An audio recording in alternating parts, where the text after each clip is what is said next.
Yesterday we talked about emotional intelligence and body language and how learning to read body language is really important because it accounts for up to 93% of communication. So today I'm going to take that a little bit further. I'm going to offer you specific examples of how to read body language. Let's get going. My name is Angie Atkinson, and on this channel I offer free daily video coaching to help you discover, understand, and overcome narcissistic abuse in toxic relationships. I like to call it toxic relationship rehab. If that sounds good to you, hit that subscribe button and let's get going. But first, do you have your coffee? I hope so. So we know that body language is significant and it's a big part of modern communication and relationships. That's why it's so relevant to management, leadership, and life in general. All aspects of work and business where communications can be seen and physically observed among people. The fact of the matter is, when we've been with a narcissist, chances are that we might have a little bit of an empath tendency, so we may have a natural ability to read body language, but after we've spent time with the narcissist, we sometimes doubt ourselves. So that's why today we're going to talk about specific types of body language that we can read. Communication obviously includes listening, but also observing body language. Nonverbal, non-spoken signals are being exchanged, whether these signals are accompanied by words or not. Body language goes both ways. Not only does your own body language reveal your feelings and the content of what you're saying to other people a little more deeply, but other people's body language reveals their feelings and meanings to you. Let's cover those specific ideas. So verbal communication covers anywhere from 7 to 35% of what you're talking about. Nonverbal communication covers up to 93% of what you're talking about. And that includes facial expressions, your tone of voice, the movement of your body, the way that you carry yourself, your appearance, your eye contact, gestures that you make, and your posture. If someone shrugs their shoulders, it means they don't know what you're talking about. Or at least that they don't agree with what you're saying. If they do know what you're talking about. If someone does this, makes an okay sign or a ring, means that's correct. I believe what you're saying. Thumbs up means okay, or it's an insult signal. If it's just hey, that's a good thing. But if it's jerked up sharply, insult. How about that? Let's talk about palm positions. If a person is doing this, it's a submissive palm position. If a person is doing this, it's a dominant palm position. If a person is doing this, it is aggressive. If a person is rubbing their hands together, that's a positive expectation. Ooh, that food looks so good, or whatever. Ooh. If someone's biting their nails, it indicates insecurity. If someone puts their hand on their cheek, maybe they're lost in thought, or maybe they're considering something. If your hand is on your cheek and your brow is furrowed, you might be in deep concentration. What about finger tapping? Drumming. That indicates that someone is tired or impatient while they're waiting. Touching the nose indicates that someone doesn't believe you, or they're rejecting you, or they're lying about something.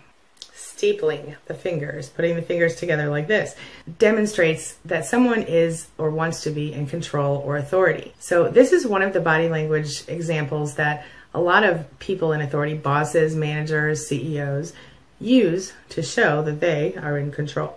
Steepling. Oh, putting their head in their hands. That means someone is bored, upset, or ashamed. And that means they don't want to show their face. Bored, upset, or ashamed. You ever see somebody lock their ankles? Well, if you see someone do that, that means that they are apprehensive or they are nervous about what's about to happen. If you see someone stroking their chin or their beard, it means they're deep in thought. It is often done unintentionally when trying to come up with a decision.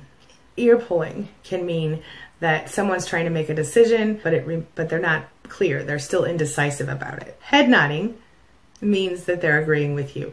If they're bowing their head, then it's a submissive gesture that indicates that they are going to go along with your opinions. Lint picking is another one. I find this one fascinating. Picking of imaginary lint or stuff on your shirt or your clothing or your body is another one of the body language examples that kind of displaces the gesture. It's a displacement gesture, which means that someone uses it to show disapproval of the attitudes or opinions of other people around them. So this action makes someone look away from you or from the other person, whoever's doing this, while doing some irrelevant action. So say I'm talking to you, blah, blah, blah, blah, and you don't like what I'm saying, you might just look down at your shirt and start pulling lint. See what I mean? The seated version of the hands on the hips position, when you put your hands behind your head, is used to intimidate or give someone the show that you're so relaxed. It gives the person it's being used against a false sense of security before they might just kind of attack you. Lowered head. That indicates that someone is hiding something. When you lower your head while you're being complimented, you might be shy, you might be feeling ashamed, or you might be just a little timid. It could also mean that you're keeping your distance from the other person, showing disbelief, or just thinking to yourself. A few more examples before I close up. Standing up straight with your shoulders back. That posture shows that you're feeling confident, and it's often accompanied by walking with brisk strides. A one-sided head tilt, indicates that you're listening with interest in what others are saying. If you're overly tilting your head, it could indicate playfulness, sympathy, flirtation, something like that, especially when accompanied by a smile.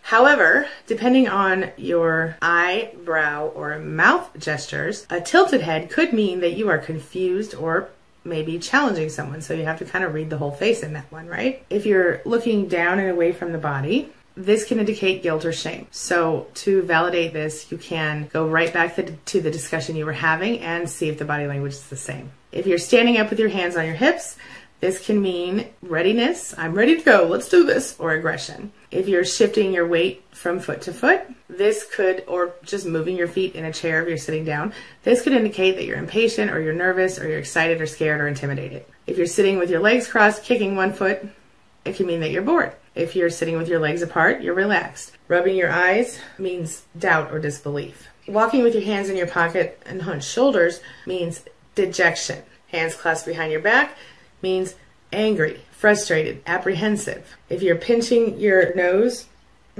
eyes closed, that means that you're showing your disapproval about something. You have negatively evaluated whatever situation you're dealing with there. If you are patting your hair or playing with your hair, it means you're insecure or you lack self-confidence. If you quickly tilt your head, that shows interest. If you prolonged tilt your head, that shows boredom.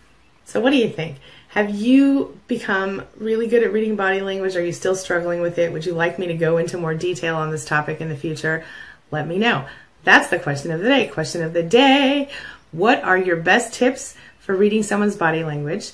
I may use these in a future video, just so you know, so leave them in the comments below.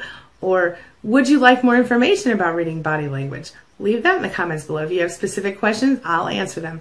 Let me know what you think, okay? I'm going to wrap up for now. Have a wonderful day. Thank you so much for being a part of my day and a part of my life. Thank you for letting me be a part of yours. It really does mean a lot to me. I'll see you soon. It's my mission to teach others what I know to be true. You really can create the life you want. Take care of your body. Take care of your soul. Nurture the real you and introduce him or her to the world. Be comfortable in your own skin and in your place in this world. Take your spot. Take it now. And the universe will take its cue from you. You feel me? If so, subscribe to my channel. Let's get it done together.